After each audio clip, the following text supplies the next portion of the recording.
Ladakh sector के चुशुल मोल्डो में रविवार को भारत और चीन के बीच कोर कमांडर स्तर की 18वें दौर की बातचीत हुई। दोनों देशों के बीच 3 साल पुराने सैन्य गतिरोध का हल निकालने के लिए ये बैठक हो रही है। रक्षा सूत्रों ने बताया कि भारत की ओर से बैठक का नेतृत्व Fire and Fury Corps commander lieutenant general Rashim Bali कर रहे हैं। चीन पक्ष से भी सक्षम रैंक का अधिकारी बैठक में शामिल है। ये बैठक 5 महीने बाद हो रही है। दोनों पक्षों के बीच कोर कमांडर स्तर की आखिरी बैठक पिछले साल दिसंबर में हुई थी। ये बैठक तब हो रही है जब दोनों पक्ष अपनी अपनी स्थिति को मजबूत करने के लिए बॉर्डर इलाके में तेजी से निर्माण गतिविधियों में लगे हुए हैं। भारतीय पक्ष देपसांग के मैदानों, डेमचौक और दोनों पक्षों के पीछे हटने का मुद्दा बार बार उठा रहा है।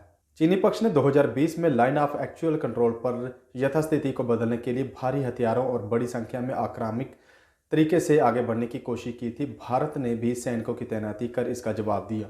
दोनों पक्ष हालांकि बाद में पीछे हट गए और नई जगह पर चले गए। इसके बाद पूर्वी लद्दाख क्षेत्र में दोनों पक्षों के बीच मामलों को सुलझाने के लिए कोर कमांडर स्तरीय बातचीत शुरू हुई। बातचीत में दोनों पक्ष निकट संपर्क में रहने और सैन्य और राजनयिक चैनलों के माध्यम से बातचीत बनाए रखने और जल्द से जल्द शेष मुद्दों के दोनों को मंजूरी हो ऐसे हल निकालने के लिए बात करने पर सहमत हुए हैं।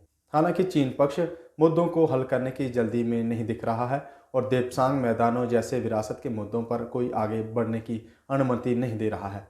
वे लंबे वक्त से इंडियन पेट्रोलिंग पार्टी को उस इलाके में अपने पेट्रोलिंग पॉइंट्स पर जाने से रोक रहे हैं। चीन के रक्षा मंत्री अगले सप्ताह शंघाई सहयोग संगठन के रक्षा मंत्रालय की बैठक के लिए भारत में आने वाले हैं। निकट भविष्य में दोनों पक्षों के बीच तनाव कम करने की संभावना बहुत कम लग रही है। भारतीय पक्ष यथास्थिति को बदलने के किसी भी चीनी प्रयास के खिलाफ क्षेत्र में भारी तैनाती जारी रखे हुए है।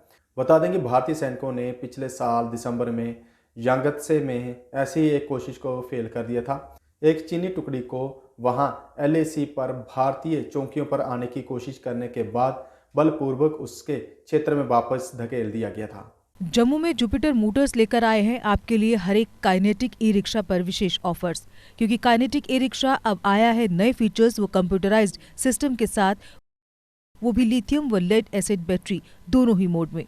काइनेटिक ई रिक्शा में आगे की ओर telescopic fork suspension, front drum brake, halogen bulb के ड्यूल हैंडलैम्प जो रात में दे तेज रोशनी, जंग न लगने वाला प्लेटफॉर्म जो है नॉन स्किड, जबकि मजबूत मेटल बॉडी के साथ अधिक लोड के साथ चढ़ाई चढ़ने के लिए लगा है हैवी गियर, जबकि डिजिटल मीटर, USB चार्जर के साथ लेटेस्ट टेक्नोलॉजी की waterproof motor. Kinetic e rickshaw देता है आरामदायक सफर की गारंटी। तो देर किस बात की, आज ही आएं और अपना ई रिक्शा बुक करवाएं। हमारा पता है जुपिटर मोटर्स, बिहाइंड साइंस सहयोग बार, एकता विहार, गंग्याल, जम्मू। जम्मू संभाग में डीलर बनने के लिए संपर्क करें 7051808080।